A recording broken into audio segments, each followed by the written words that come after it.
कहानी की शुरुआत में हम एक लड़की को देखते हैं जिसका नाम जोई है। जोई बहुत ज्यादा खुश होती है क्योंकि वो 1 साल बाद अपने बॉयफ्रेंड से मिलने जा रही होती है। जोई का बॉयफ्रेंड अपने जॉब के सिलसिले में कनाडा गया था। वो 1 साल तक ड्यूटी करने के बाद अब वो वापस आ चुका है। जोई की मदर उसे एक कार की चाबी देती है जिसके जरिए वो वहाँ तक पहुँच सके। यहाँ हमें पता चलता है कि जोई डेफ म्यूट है, यानी वो बोल नहीं सकती। उसकी मदर उसे कहती है कि जिस रास्ते से तुम जा रही हो वह बहुत ही ज्यादा खतरनाक है, इसलिए संभल कर जाना। यहाँ जोई अपनी माँ को जवाब देती है कि आप मेरी चिंता मत करें, मैं वहाँ तक पहुँच जाऊंगी। उसके बाद वो कार में बैठकर अपने बॉयफ्रेंड के घर की तरफ निकल जाती है। वो अपने बॉयफ्रेंड से मिलने के लिए बहुत ही एक्साइटेड थी। सफर के दौरान रास्ते में उसे एक शॉप दिखाई देता है। जोई वहाँ अपनी कार रोक देती है। ये एक गिफ्ट शॉप होती है जिसका मालिक एक बूढ़ा आदमी होता है। वो हैंडमेड यानी हाथ से बनाई हुई चीजें सेल कर रहा होता है। जोई उस बूढ़े आदमी से अपने बॉयफ्रेंड के लिए कुछ गिफ्ट खरीदती है, जिसके बाद वो अपनी कार के ऊपर बैठकर खुद की एक सेल्फी लेती है और उस सेल्फी को वो अपने बॉयफ्रेंड को सेंड कर देती है ताकि उसे अपनी लोकेशन बता सके कि वो रास्ते में है और जल्द ही पहुंचने वाली है। अपनी गर्लफ्रेंड की फोटो को देखकर डीन बहुत ज्यादा खुश हो जाता है। यहाँ फिर से जोई अपने सफर पर निकल पड़ती है। ड्राइविंग के दौरान वो मोबाइल यूज कर रही होती है जिससे उसका ध्यान रोड पर से हट जाता है और इसी दौरान अचानक से एक इंजर्ड आदमी उसकी कार के सामने आ जाता है। जोई जल्दी से कार का ब्रेक दबा लेती है जिससे उसकी कार अनबैलेंस होकर थोड़ा दूर जाकर रुकता है, पर उस आदमी की जान बच जाती है। लेकिन जैसे ही जोई बाहर देखती है तो वो आदमी नीचे गिर जाता है। जोई उसे बचाने की सोचती है, तभी वो देखती है कि एक दूसरे आदमी के पीछे गैंग के कुछ लोग पड़े हुए हैं। वह आदमी भागते भागते गिर जाता है, जिसके बाद गैंग के वो लोग उस आदमी पर कार चढ़ाकर उसे कुचल देते हैं। ये देखकर जोई की गले में सांसें अटक जाती हैं और अब वो गैंग वाले जोई की तरफ आने लगे थे। अब यहाँ जोई चाहती तो वो कार स्टार्ट करके उनसे भाग सकती थी, लेकिन जोई ऐसा नहीं करती। वो उस इंजर्ड आदमी की हेल्प करना चाहती थी जो कि रोड पर पड़ा हुआ था, इसलिए वो जल्दी से कार से बाहर आकर उस आदमी को अपनी कार में बिठाती है। इससे पहले कि वो यहाँ से निकल पाती, वो गैंग वाले लोग वहाँ पर पहुँच जाते हैं। ये लोग जोई को पकड़ लेते हैं और उसे परेशान करने लगते हैं और फिर वो उसकी आंखों के सामने उस इंजर्ड आदमी को बहुत बुरी तरीके से मार डालते हैं। यह देखकर जोई बहुत ज्यादा डर जाती है और वो वहाँ से भागने लगती है। लेकिन उस गैंग का जो लीडर होता है जिसका नाम ट्रे है, वो जोई पर निशाना लगाता है और गोली सीधा जोई की लेग पर मारता है ताकि वह भाग न सके। गोली लगने के बाद जोई वहाँ पर गिर जाती है। फिर ये लोग जोई को अपने साथ एक अड्डे पर ले जाते हैं जहाँ यह लोग जोई को एक बेड पर कंटीले तारों से बांध देते हैं, जिससे वह कंटीले तार जोई के हाथों में घुस जाते हैं। वह लोग जोई को बहुत बुरी तरीके से टॉर्चर करते हैं और जोई दर्द में तड़प रही होती है। दूसरी तरफ जोई का बॉयफ्रेंड परेशान होता है कि इतना वक्त हो गया है और जोई अभी तक घर नहीं आई, इसलिए वो जोई को बार बार मैसेज करता है, लेकिन जोई की तरफ से कोई रिप्लाई नहीं आता। तभी उसकी जोई की तरफ से भेजी गई लास्ट फोटो पर नजर पड़ती है। उस पिक्चर में उसे एक बोर्ड नजर आ रहा था और उस बोर्ड से उसे जोई की लास्ट लोकेशन पता चल जाती है। वह फौरन पुलिस को कॉल करता है और उन्हें जोई की लोकेशन बताकर जोई को ढूंढने की अपील करता है। दूसरी तरफ गैंग के लोग नंबर से जोई को फिजिकल टॉर्चर कर रहे थे और जोई का बुरा हाल कर देते हैं। जोई बहुत ज्यादा तकलीफ में होती है। ट्रे जोई को बताता है कि तुम पहली लड़की नहीं हो जिसके साथ हमने यह हाल किया है, बल्कि इससे पहले भी हमने कई लड़कियों को इसी तरह से टॉर्चर करके मार डाला है। यहाँ इस पूरे इलाके में हमारा राज चलता है। वो बताता है कि मैं उस आदमी का ग्रैंडसन हूँ जिसने अपाचे कबीले का खात्मा किया था। उसके बाद वो एक अलमारी खोलता है जिसमें इंसानों के कटे हुए स्कल्स पड़े होते हैं। वो बताता है कि यह सभी स्कल्स अपाचे कबीले के हैं जिन्हें मेरे ग्रैंडफादर ने युद्ध के दौरान काटे। उन्हीं में से वह एक स्कल उठाकर जोई को दिखाता है और बताता है कि यह स्कल उस अपाचे कबीले के लीडर का है। ये सारी बातें सुनकर और उन स्कल्स को देखकर जोई बहुत ज्यादा डर जाती है। यहाँ ट्रे जो बातें बता रहा था वो बिल्कुल सच थी। दरअसल ट्रे की बातों से हमें पता चलता है कि उसके दादा मिलिट्री में कर्नल थे और आज से 100 साल पहले जब अमेरिकन सोल्जर्स और अपाचे कबीले के बीच वॉर हुआ था तो ट्रे के दादा ने अपाचे कबीले को बहुत ही बेरहमी से पूरी तरह से खत्म कर दिया और उनके सिर को धड़ से अलग करके एक निशानी के तौर पर रखा। और ट्रे भी अपने दादा को फॉलो करते हुए बेगुनाह लोगों पर जुल्म करता है। कुछ देर बाद उन लोगों को पता चल जाता है कि जोई बोल नहीं सकती, इसलिए उनमें से एक लड़का कहता है कि अब हमें इसे और तकलीफ नहीं देनी चाहिए, अब हम इसे मार देते हैं। लेकिन गैंग का लीडर ट्रे कहता है कि इतनी जल्दी नहीं, मुझे उसे और भी टॉर्चर करना है। फिर इस बात पर उन दोनों की शर्त लगती है और ये दोनों ताश खेलने लग जाते हैं। ट्रे कहता है कि अगर ये गेम में जीत गया तो फिर मैं जो चाहूँ उस लड़की के साथ कर सकता हूँ और अगर तुम जीते तो फिर तुम इसे मार देना। उसका साथी ट्रे की बात पर राजी हो जाता है और ये लोग गेम खेलने लग जाते हैं। ये सारी बातें दूसरे रूम में बंधी जोई भी सुन लेती है। जोई समझ जाती है कि अगर वह यहाँ बंधी रही तो आखिर में उसे फिर भी मरना है, इसलिए वो क्यों ना यहाँ से भागने की कोशिश करे। जब ये लोग गेम खेलने में मसरूफ तरफ होते हैं, तब दूसरी तरफ जोई जैसे तैसे करके उन कंटीले तारों से खुद को छुड़ा लेती है और चुपके से उस जगह से निकलने लगती है। दूसरी तरफ ट्रे का दोस्त गेम जीत जाता है, जिसका मतलब कि अब जोई को मार दिया जाएगा। वो एक चाकू लेकर जोई को मारने जाता है। जब वो उसके रूम में पहुंचता है तो वो देखता है कि जोई खुद को छुड़ाकर भाग चुकी है। अब वो जोई को ढूंढने लग जाता है और दूर से जोई को देख लेता है। जोई को पकड़कर कई बार उस पर चाकू से वार करता है, जिससे वहीं पर जोई की मौत हो जाती है। अगले दिन वही बूढ़ा आदमी जो सड़क के किनारे पर हाथ की बनाई हुई चीजें सेल कर रहा था, वो अपने डॉग के साथ घूम फिर रहा होता है। तभी उसका कुत्ता सूंघते हुए वहाँ एक डेड बॉडी के पास पहुँचता है, जिसे जमीन में गाड़ दिया गया था। वो आदमी जब उस डेड बॉडी को निकालता है तो उसे पता चलता है कि यह तो वही लड़की है जिसने कुछ दिन पहले मेरी शॉप से सामान खरीदा था। उसके बाद वो आदमी जोई की बॉडी को अपने घर ले आता है और कुछ जड़ी बूटियों को मिलाकर दवाई बनाता है और उसके जख्मों पर लगाता है। यहाँ पर हम यह जान पाते हैं कि यह बूढ़ा आदमी भी उसी अपाचे कबीले से बिलोंग करता था। यह बूढ़ा आदमी कुछ मंत्र पढ़ता है, जिससे वो जान जाता है कि उन जालिमों ने कितनी बेरहमी से इस बेचारी लड़की को मार डाला है। जिसके बाद यह बूढ़ा आदमी ब्लैक मैजिक करने लग जाता है। वह कुछ मंत्र बोलकर रिचुअल करने लगता है ताकि जोए की बॉडी में दोबारा से सोल आ सके। कुछ देर बाद जोए की बॉडी अचानक हवा में उठ जाती है। असल में उसके अंदर सच में कोई सोल आ चुकी थी। जोए का चेहरा बहुत ज्यादा डरावना हो गया था। उसकी आंखें काली हो गई थी और वह उस बूढ़े आदमी पर अटैक कर देती है, लेकिन जल्द वह बूढ़ा आदमी जोए पर कुछ फेंक कर उसे बेहोश कर देता है। दूसरी तरफ जोई का बॉयफ्रेंड अपनी कार में बैठकर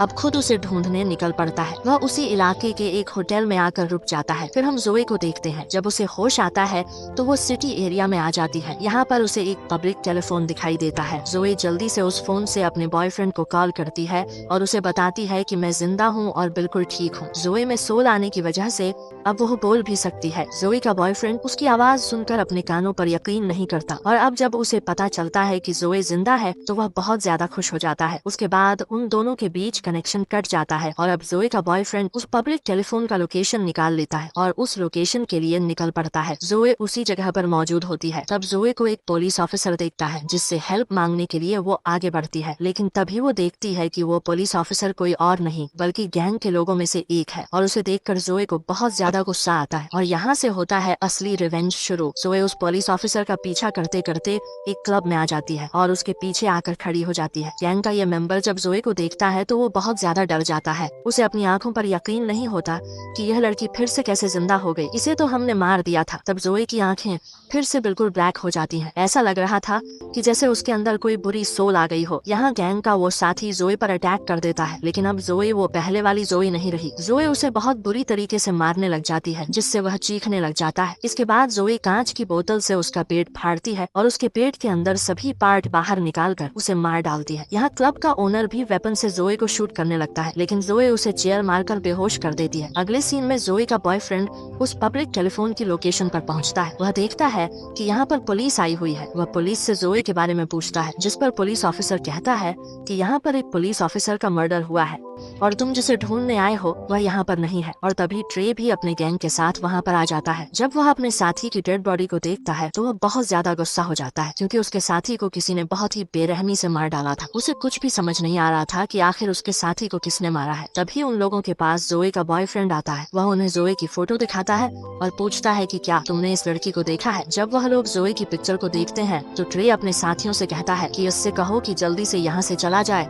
नहीं तो यह भी मारा जाएगा। तब ट्रे जोई के बॉयफ्रेंड के पास खुद चल कर आता है और उसे कहता है कि तुम इस लड़की को फजूल में यहाँ ढूंढ रहे हो, क्योंकि वो यहाँ नहीं बल्कि कहीं और जा चुकी होगी। असल में उसका कहने का मतलब यह था कि तुम इस लड़की को फजूल में ढूंढ रहे हो क्योंकि हमने उसे मार दिया है। जोई का बॉयफ्रेंड उनकी बात को समझ नहीं पाता और वह उनसे कहता है कि जोई यहीं कहीं पर है, क्योंकि 1 घंटा पहले जोई ने मुझे इसी लोकेशन से कॉल किया था। ये सुनकर गैंग के सारे लोग हैरान रह जाते हैं। वे जोई के बॉयफ्रेंड डेन को मारने के लिए आगे बढ़ते हैं, लेकिन तब वह पुलिस ऑफिसर वहाँ पर आ जाता है और उन्हें वहाँ से जाने के लिए बोलता है। जब जोई की आंख खुलती है तो वह खुद को एक लकड़ी के घर में पाती है। तभी अपने आप से एक रूम का डोर ओपन हो जाता है। जब जोई उस रूम में देखती है तो उस रूम में हर तरह के औजार पड़े हुए थे। जोई वहाँ से एक तीर कमान उठाकर वहाँ से चली जाती है। अगले सीन में हम गैंग को देखते हैं। वे लोग पहले तो इस बात को मानने को तैयार नहीं होते कि जोई फिर से जिंदा हो गई है, लेकिन फिर भी ये लोग अपनी तसल्ली के लिए उस जगह पर जाते हैं जहाँ उन्होंने जोई को जमीन में गाड़ दिया था। जब ये लोग वहाँ पहुँचते हैं तो ये देखते हैं कि जोई की डेड बॉडी वहाँ से गायब है। ये देखकर वे बहुत ज्यादा घबरा जाते हैं और उन्हें यकीन हो जाता है कि जोए फिर से जिंदा हो गई है। लेकिन उनमें से एक लड़का जिसने जोए को मारा था, वह अब भी यह मानने को तैयार नहीं था कि जोए की सोल फिर से उसमें आ गई है। वह कहता है कि शायद उसकी डेड बॉडी को कोई जंगली जानवर ले गया होगा, क्योंकि यह मुमकिन ही नहीं है कि जिसे मैं मारूं और वह बच जाए। लेकिन अब उन सबके दिलों में डर आ चुका था, इसलिए ट्रे सबसे कहता है कि हमें कुछ दिनों के लिए अपने घर से कहीं दूर जाना चाहिए ताकि हम किसी की नजरों में न आए, और अगर पुलिस को जोए के बारे में पता चल भी गया तो हम उस इलाके से दूर होंगे, इसलिए पुलिस हमें अरेस्ट नहीं कर सकेगी। इसके बाद ये सब अपने अपने घर जाकर सामान पैक करने लगते हैं। लेकिन उनमें से एक साथी जब वहाँ से निकल रहा होता है तो वह देखता है कि किसी ने तीर मारकर उसकी गाड़ी के टायर पंक्चर कर दिए हैं। ये देखकर वह काफी डर जाता है। वह तुरंत अपने दोस्तों को कॉल करता है और बताता है कि मुझे ऐसा लग रहा है कि शायद वो लड़की यहीं पर है, मेरे आसपास है। तभी वहाँ पर जोए आकर उसे पैर पर तीर मारती है, जिससे वह नीचे गिर जाता है। इसके बाद जोए उसे तीर मारना शुरू कर देती है और तब तक मारती है जब तक वह मर नहीं जाता। उसके बाद जोए यहाँ से चली जाती है और उस मरे हुए लड़के के साथी वहाँ पहुँच जाते हैं। यहाँ आकर वे देखते हैं कि किसी ने उसके दूसरे साथी को भी मार दिया है, जिससे ये सभी बहुत ज्यादा गुस्सा हो जाते हैं। फिर जोए देखती है कि उसकी बॉडी धीरे धीरे सड़ रही है। यह देखकर जोए उसी बूढ़े आदमी के पास जाती है और उससे इसका हल पूछती है। तब वो बूढ़ा आदमी इसे सारी बात समझाता है कि मुझे तुम्हारी बॉडी कब्र में मिली थी और जिस वक्त तुम मुझे मिली थी उस वक्त तुम्हारी बॉडी में सोल नहीं था, यानी तुम मर चुकी थी। फिर मैंने एक रिचुअल करके तुम्हारी सोल को वापस बुलाया, लेकिन उसी वक्त तुम्हारी सोल के साथ साथ एक और सोल भी तुम्हारी बॉडी में आ गई, और वो दूसरी सोल किसी और की नहीं बल्कि अपाचे ट्राइब के लीडर की है, जो सालों से बदला लेने की आग में जल रहा है। और वो तभी शांत होगा जब वो अमेरिकन कर्नल के पूरे परिवार को खत्म कर देगा। अपाचे ट्राइब के लीडर ने इसलिए तुम्हारी बॉडी को चुना क्योंकि तुम दोनों का दुश्मन एक ही है। वो बूढ़ा आदमी जोए को यह भी बताता है कि तुम्हारी बॉडी सड़ रही है, तुम्हारे पास वक्त बहुत कम है, इसलिए जो भी करना है जल्दी करो। दूसरी तरफ इन सभी गैंगस्टर्स को समझ आ गया था कि जोए अब उन्हें भी नहीं छोड़ेगी, इसलिए ट्रे प्लान बनाता है कि वो जोए के बॉयफ्रेंड को किडनैप कर लेंगे, जिससे जोए खुद ही हमारे पास आएगी और हम उसे जाल में फंसाकर मार देंगे। दूसरी तरफ जोए का बॉयफ्रेंड उसे मिस करके काफी दुखी होता है और वो रो रहा होता है। लेकिन तभी वहाँ पर ट्रे और उसके साथी आ जाते हैं और वो उसे पीटने लग जाते हैं। फिर वो उसे उठाकर अपनी कार में रखकर ले जाने लगते हैं। लेकिन जब ये लोग वहाँ से निकल ही रहे होते हैं तभी वहाँ पर जोए आ जाती है और वो ट्रे की एक साथी की गर्दन पर तीर मारती है, जिससे वो बुरी तरह से इंजर्ड हो जाता है और उसका काफी खून बहने लगता है। ट्रे और उसका साथी जिसने उसे मारा था वो जोए को जिंदा देखकर वहाँ से भागने लग जाते हैं। जोए भी भागते हुए उनकी कार पर चढ़ जाती है। यहाँ पर जोए की उस लड़के से फाइट शुरू हो जाती है जिसने उसे मारा था। ट्रे का वो साथी जोए पर कई बार चाकू से वार करता है, लेकिन उसका जोए पर कोई भी असर नहीं होता। ये देखकर उसकी आंखें फूली की फूली रह जाती हैं। अब जोए उसे मारने ही वाली होती है कि तभी ट्रे अचानक ब्रेक लगा देता है, जिससे जोए गाड़ी के सामने जमीन पर गिर जाती है। इसके बाद ट्रे हंसते हुए जोए पर कई बार गाड़ी चढ़ा देता है, लेकिन उसका जोए पर कोई असर नहीं होता। यह देखकर ट्रे हैरान रह जाता है और वो समझ जाता है कि यह इस तरह से मर नहीं सकती। इसके बाद ट्रे गाड़ी को स्पीड से चलाकर वहाँ से भाग जाता है और अपने अड्डे पर पहुँच जाता है, जहाँ ये लोग जोए के बॉयफ्रेंड को बांध कर रखते हैं। वहाँ उनका वो साथी भी होता है जिसे जोए ने गर्दन पर तीर मारा था। वो दर्द से तड़प रहा होता है और ये लोग उसे हॉस्पिटल ले जाने नहीं दे रहे थे, क्योंकि उन्हें डर था कि कहीं उसकी वजह से जोए को हमारे ठिकाने का पता न चल जाए। यहाँ ट्रे का फ्रेंड बताता है कि जब मैंने जोए की आंखें देखी थी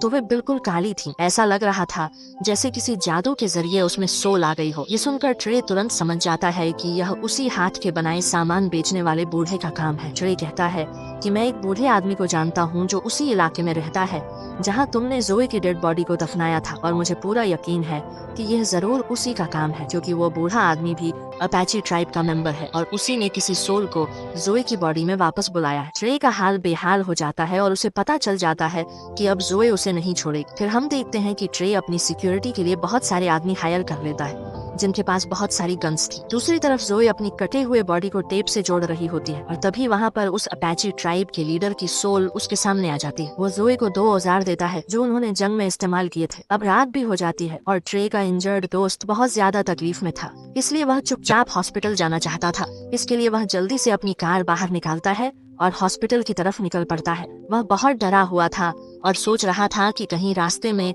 जोए उसके सामने न आ जाए, और ऐसा ही होता है।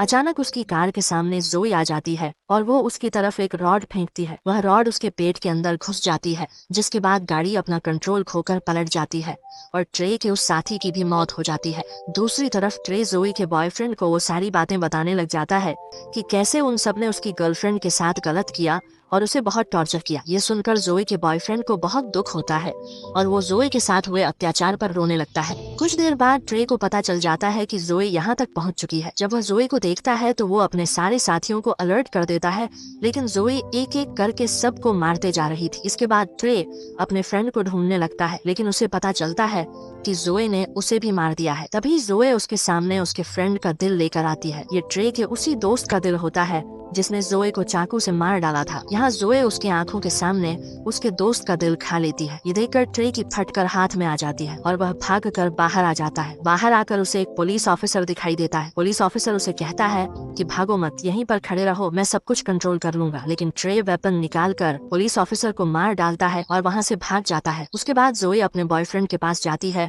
और उसका बॉयफ्रेंड उसे देखकर बहुत रोता है। वह जोए को उसके पास रुकने के लिए बोलता है, लेकिन जोए के पास वक्त बहुत कम था। उसे जल्दी अपना बदला लेना था, इसलिए वो वहाँ से चली जाती है। दूसरी तरफ ट्रे उस बूढ़े आदमी के पास आता है और बंदूक की नोक पर उसे पूछता है कि बताओ जोए दोबारा जिंदा कैसे हुई, जिस पर वो बूढ़ा आदमी सारी बात सच सच बता देता है और वह ट्रे को यह भी बताता है कि जोए के अंदर इस वक्त अपैची कबीले के लीडर की सोल है, जो तुम्हारी पूरी फैमिली का खात्मा करके ही चैन पाएगी। ये सुनकर ट्रे गुस्से से उस बूढ़े आदमी से पूछता है कि इन सब से छुटकारा कैसे पाया जा सकता है, जिस पर वो बूढ़ा आदमी कहता है कि अगर तुम उस लड़की से बचना चाहते हो तो तुम्हें अपैची कबीले की सब खोपड़ियां जलानी होंगी और ऐसा करने से ही उनकी सोल जोए की बॉडी से निकलेगी। इसके बाद पुलिस वहां पर पहुंच जाती है जहां ट्रे ने एक ऑफिसर को मारा था। पुलिस जब घर के अंदर घुसती है तो उन्हें वहां जोए का बॉयफ्रेंड मिलता है जो रस्सी से बंधा हुआ था। ये लोग उसे छुड़ा लेते हैं और जोए का बॉयफ्रेंड पुलिस को सारी सिचुएशन समझा देता है। इसके बाद जोए ट्रे के घर पहुंच जाती है और वहां ट्रे की फैमिली को भी मार देती है,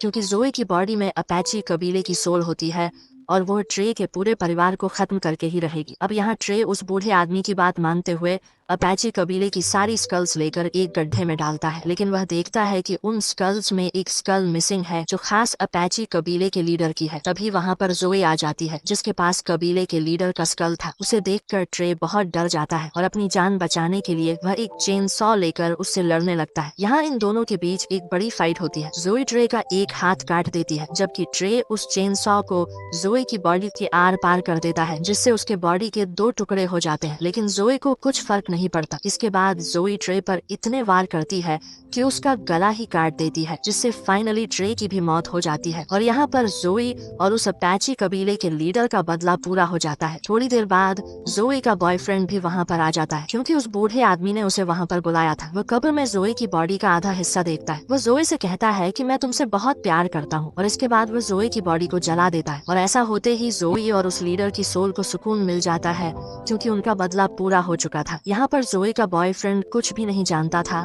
कि वहाँ पर चल क्या रहा था, तो वह बूढ़ा आदमी उसे सारी बात बता देता है कि जोई के साथ क्या क्या हुआ और उसने उन लोगों को क्यों मारा। इसी के साथ यह कहानी खत्म हो जाती है। अगर वीडियो आपको अच्छी लगी हो तो हमारे चैनल को सब्सक्राइब और वीडियो को लाइक जरूर कीजिए।